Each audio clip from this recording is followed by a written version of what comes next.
All right, we are back at the man cave. I'm your host. How you doing, guys? So we got a video for you today. Was sent to me by one of my followers. He wanted me to talk about my big fat fabulous life. It's a show.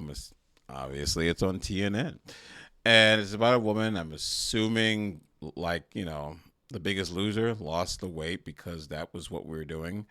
We want to talk about how obesity was wrong, and in the process of that, she lost all the weight. I'm hoping that's what this is about, and it's not one of those glorifications of being fat and healthy. But let's just go through a compilation of the videos up until the point that she lost weight. I'm Whitney Ray Thor. I'm 30 years old. I live at home with my parents. I hate people thinking that I'm lazy. Oh my God. I know. Look at your room. Mom, this is like way too look Terrible. Babs, I said the exact same thing. Occasionally I will peek in Whitney's car and see what the trash level might be at. Holy crap, what the hell? You didn't eat a yogurt? This And is my favorite one. She knows how much I like key lime pie yogurt. Some za. holler. Mm-hmm. You knew I was hungry. Voila. Oh shit. Huh? Little pep. I had the biggest crush. Since when have I ever liked pepperoni? How many times have we eaten Biggest it crush, together? you crushed Eat him. sushi, I don't know. That's true. And buddy, that's true. Gotta get on with your life. what kind of sandwich? Banana? Who did that? Don't you think I ought to fix you a little healthier? No? You're up to 250, 300 calories maybe. So I'm not on a very specific plan. I think my dad is dying inside. Get It's not your dad that's your dying. pants ripped. Daddy, all night I was fantasizing about a banana and mayonnaise sandwich. I love banana and mayonnaise sandwich. All right, that's enough. Holy crap! What the hell? I'm okay. So it's glorifying obesity. I was TLC. I was hoping that you were gonna like not drop the ball, but whatever. Okay, so it's glorifying obesity. Cool beans. So she goes and is dealing with like dating sites and trying to figure out why her love life is in the tanker. So we're gonna play a few videos because I was just like I wanted to dig a little bit deeper because I was so curious, but I wanted to do it you all to enjoy it with me. So let's play some videos while we are drunk. It's nerve-wracking being face-to-face with Alessandra. Like, the fact that you need a matchmaker to help you find a man feels pretty vulnerable and kind of embarrassing, even. So she looks like she lost the weight. I'm pretty sure it wasn't because of hard work. Probably got the gastric bypass because you look at her arms. She can fly in the air like a squirrel. Not high, of course, but it is what it is. But definitely got the surgery, the saggy skin on the face. It looks droopy. It's sad, but it is what it is. Though, obviously, this is what she does all the time. I'm just really hoping that she has some solutions to facilitate finding me a good quality date. Dating is not easy. And I'm so glad you had that time with him. That was wonderful. But now that train has left the station. He was not able to give you the full commitment that you absolutely deserve. And this is why I recommend different avenues. Definitely dating apps are one avenue. I was actually working really hard on the apps for like the last couple weeks. I mean, messaging. All right, so let's get it started with this right here. So she was already going to dating, and the dating coach basically was trying to establish to her that it wasn't about her, it was him. He wasn't meeting her needs, and she's feeding into it and like, oh, yep. Oh, yeah, 100%. This is why it's very difficult to talk to women. Women don't like to be told the truth. They don't, unfortunately. And I don't want to jump the gun, but I feel like she's kind of narcissistic. She probably would be a cute person for somebody, but I think she has a lot of problems, and especially with her on television. So her ego is just like through the roof, but whatever. Every single man that I matched with, complimenting people I didn't match with. I've never put that much effort into it. And I finally got one response, one. And the guy was really attractive, and I just said, hey, how are you? And he said, you're a goddess. And I said, oh, well, that's an interesting, answer to, hey, how are you? But thank you. And then he said, DTF. And I said, I didn't say anything. And then he said,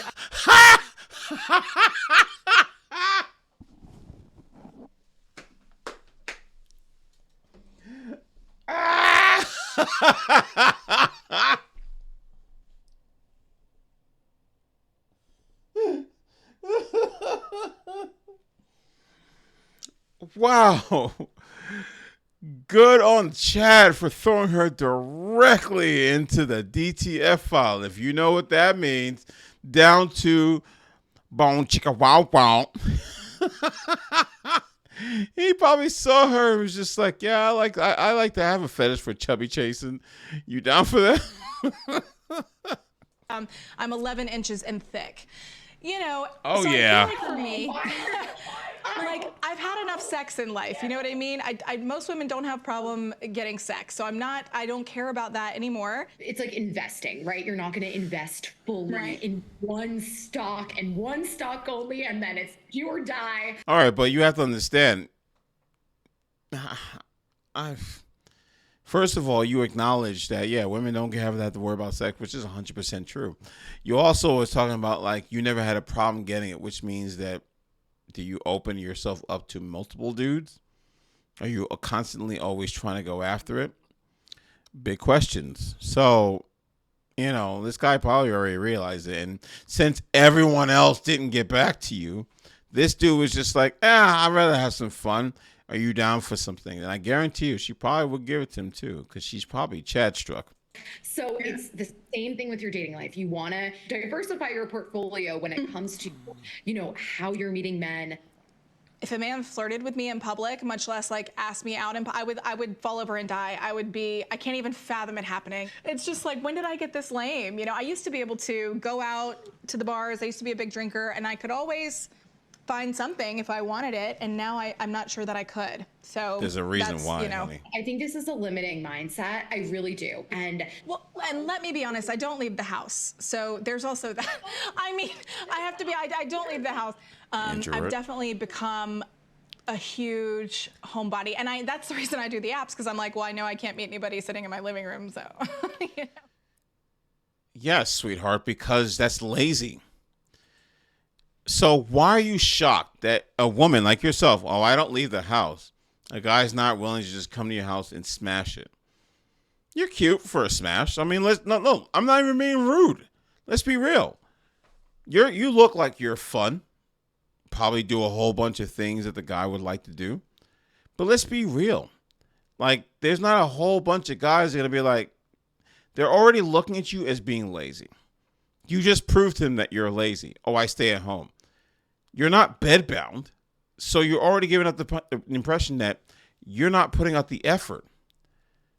Sorry, but you can talk like you got it going on, but the honest truth is, your options are dwindling by the second, and that's the truth. And I guarantee you, she's trying to hook him up with like the best and brightest dudes, and I'm like, if these are the guys who are going after it, they're gonna have better options than her. For a chubby girl, she's cute in the face. But honestly, to a guy with value, he's not going to sit there and it's like, yeah, I'll totally get with this chick. Because you're not going to be attracted to him because he's beneath what you, quote unquote, believe you are. Let's keep it real. The honest truth is that a lot of you women think that you guys are above and beyond most of these dudes, and you're not. When I met you, you were thin and you had no problems attracting men. Size holds you back. Would you consider losing weight again? If there was something about me that I could change that would help me reach my goals, I would probably do it. Okay, first of all, besides the fact that she's actually actively eating while she's saying this, the dude is right. Men know, this isn't working, so let me change my life. Women, let me have the world change around me. But let's play the video. On On My Big Fat Fabulous Life, Whitney. You just have to believe your worth. He kind of needs to grow as a person. Like, I've changed as a person in 10 years, like, tremendously. I've really tried to, you know. That's true. She's actively eating. If there is something that you could change about yourself to make things easier for you, would you consider losing weight again? She can't stop eating. You've done it in the past. You had men falling all over you. You would light up a room and everybody was attracted to you. I don't get that part. Are, but size holds you back. Whitney can't get in front of a man because she's so easily discounted. I mean, she is just dismissed so quickly. I have watched it happen over and over again. If there was something about me that I could change that would help me reach my goals, I would probably do it. She agreed with him, and he encouraged her not to give up. Lost weight, I would just continue to get grosser. Like, I mean, where's all this skin gonna go? You know what I mean? And like being this age, and then the whole thing just like overwhelms me. And I just see you becoming more and more hopeless. I know there are things you want that you don't have, but please do not give up.